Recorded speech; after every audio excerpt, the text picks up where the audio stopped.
श्री सद्गुरू ब्रह्मचैतन्य गोंदवलेकर महाराज यांचे 28 मार्चचे प्रवचन.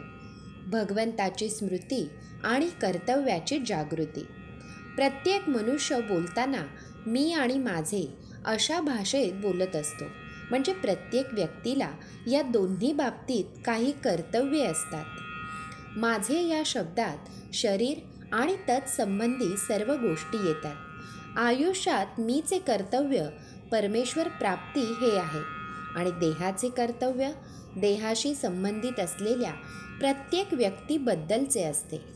देहाच्या कर्तव्यात धर्म, शास्त्र आणि नीती यांना धरून संबंधित व्यक्तीशी करण्याच्या आचरणाचा समावेश होतो. म्हणजेच ज्याच्याशी जसा आपला संबंध असेल त्याप्रमाणे त्याच्या बाबतीत आपले कर्तव्य चोख पार पाडणे. कर्तव्य याचा अर्थ मोबदल्याची अपेक्षा न ठेवता ज्या ज्या बाबतीत जे करणे योग्य असेल ते करणे असा आहे.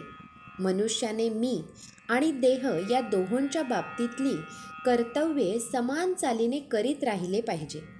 मीचे कर्तव्य करीन पण देहाने कसाही वागेन असे म्हणून चालणार नाही.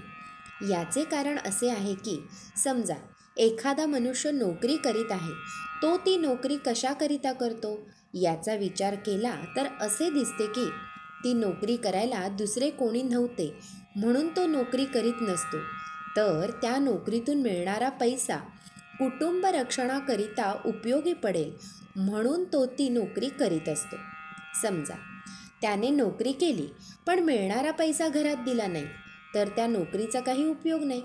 तसे मीचे कर्तव्य म्हणजे भगवंताचे अनुसंधान केले पण देहाचे कर्तव्य म्हणजे सदाचरण आणि संबंधित व्यक्तींशी असलेली कर्तव्ये न केली तर नोकरी करून पैसे घरी न दिल्यासारखे होईल.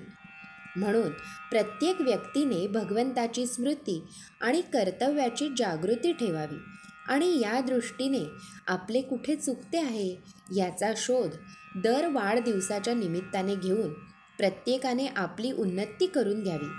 जेवताना भोवती उदबत्तीचा सुंदर वास आणि तोंडात गोड घास जसा असावा त्याप्रमाणे आपण बाहेर गोड बोलावे आणि आत भगवंताचे गोड नाम घ्यावे.